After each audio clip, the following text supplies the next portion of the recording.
को जय मसीह की। हम दोनों आप सबका परमेश्वर के लोगों इस नए वर्ष में आपका परमेश्वर के नाम से अभिनंदन और स्वागत करते हैं।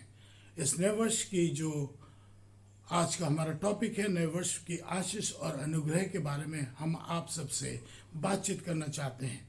देखिए, इस नए वर्ष के अंदर हम अच्छे कामों से, अच्छे सोच विचार से, अपने व्यवहार से अगर हम अपना नया वर्ष शुरू करते हैं तो यही हमारे लिए हैप्पी न्यू ईयर होगा।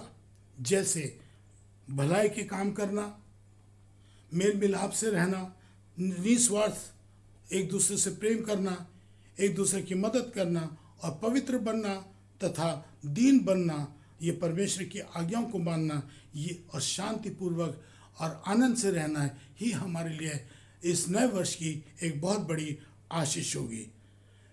हम आपसे बात करना चाहते हैं कि सबसे बड़ी आशीष तो हमारे लिए और अनुग्रह परमेश्वर का यह है कि हम लोग न्यू वर्ष में प्रवेश कर चुके हैं और ये परमेश्वर का सच में अनुग्रह और उसका प्रेम है। हम उसका धन्यवाद देना चाहते हैं। दूसरी बात, इन दिनों में हम संकट के समय में हैं, हमारे चारों तरफ महामारी की बीमारियां हैं, लेकिन हम परमेश्वर को धन्यवाद देना चाहते हैं कि उसने हमको बचा करके रख रखा है। हम एक बात और याद रखना चाहते हैं इस नए वर्ष में, वो ये है कि हमारे बहुत से भाई बहनों को इस महारोग में ग्रस्त हुए, चपेट में आए, लेकिन परमेश्वर ने हम सबको बचाया।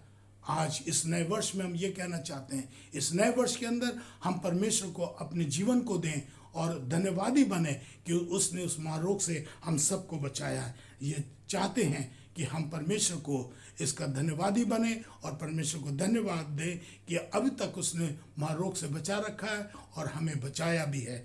आइए हम लोग अगर इसको देखेंगे तो व्यवस्था विवरण को हम लोग देखेंगे। अध्याय 30, 15 और 16 पद क्या कहता है?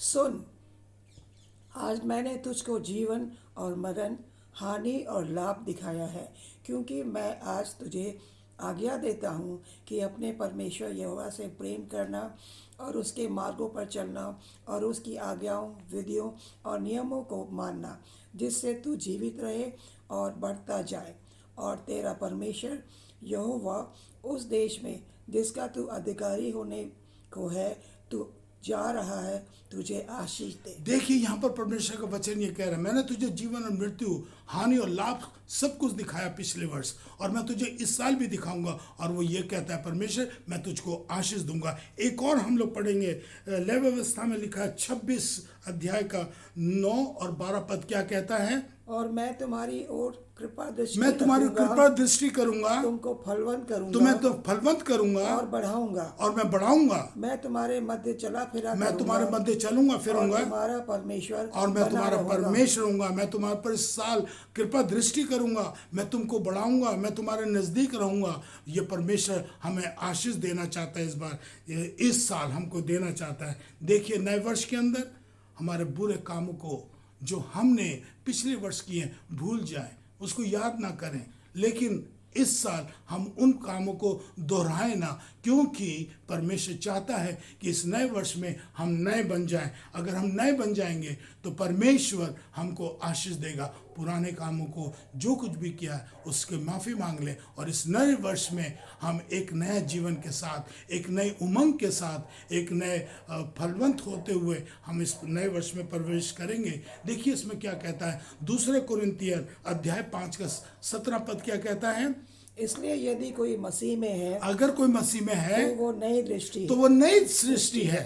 पुरानी बातें बीत गई, पुरानी बातें सब खत्म हो गई, सब बातें नई हो गई। और हमारे को इस साल जितनी भी बातें हैं वो सब नई हो गई हैं। पुरानी बातों को भूल जाइए, क्योंकि उन चीज़ों में कुछ नहीं रखा है। इसलिए हमेशा परमेश्वर के निकट रहना है। इस साल हम लोग परमेश्वर के निकट इसलिए रहेंगे, हम परमेश्वर की खोज में इसलिए रहेंगे क्योंकि परमेश्वर के पास कोई बीमारी नहीं है, परमेश्वर के पास कोई बुरी आदत नहीं है। अगर हम परमेश्वर के निकट रहेंगे तो हम अच्छे काम करेंगे और परमेश्वर हमारे लिए अच्छा करेगा, और हमारे पास कोई बीमारी भी नहीं आएगी, कोई हमारे पास इतनी दुख संकट भी नहीं आएगा। क्यों? क्योंकि हम परमेश्वर के निकट हैं। इसलिए अगर हम उसको देखेंगे, अय्यूब की पुस्तक अध्याय 4 का याकूब की पुस्तक अध्याय 4 और पद संख्या 8 पढ़ेंगे। देखिए क्या लिखा है। परमेश्वर के निकट आओ, परमेश्वर के तो निकट वो आओ भी तुम्हारे निकट तो वो भी आएगा। तुम्हारे निकट आएगा।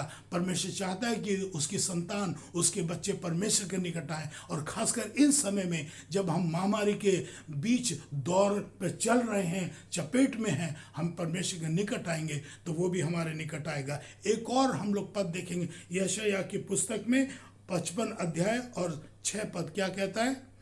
वो ये कहता है कि तुम मेरे दर्शन की खोजी बने रहो। अगर तुम मेरे दर्शन की खोजी बने रहोगे तो परमेश्वर का वचन कहता है मैं दर्शन के खोजियों से प्रसन्न रहता हूँ। मेरे प्यारे भाइयों बहनों, आज इस नए वर्ष में हम परमेश्वर की खोज में रहें, उसके निकट रहें, तो वो हमसे प्रसन्न होगा। हमारा कर्तव्य है कि हम उसकी आशीष को पाते रहें और उसका अनुग्रह हमको मिलता रहेगा। और वो देता है और देता रहता आया है। और इसीलिए वचन में लिखा है, भजन संहिता 103 का पद संख्या 1 और 2 क्या लिखा है?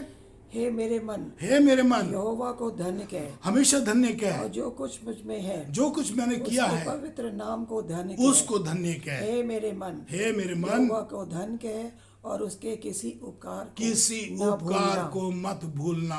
वो इस महामारी में हमें बचा रहा है, हमें दुख संकट से उसने बचा रखा है, और हम हमेशा उस दुख संकट से दूर रहने के लिए वो परमेश्वर कहता है मैंने तुम्हें बचाया है, तुम मेरी संगति में आओ और मैं तुमको हमेशा अपने आनंद और जीवन में बचा करके रखूंगा, क्योंकि मैं वो अनुग्रह करने वाला परमेश्वर, आशीष देने वाला परमेश्वर। इसीलिए लास्ट में एक हग्गाई की पुस्तक में अध्याय 2 का 19 क्या कहता है?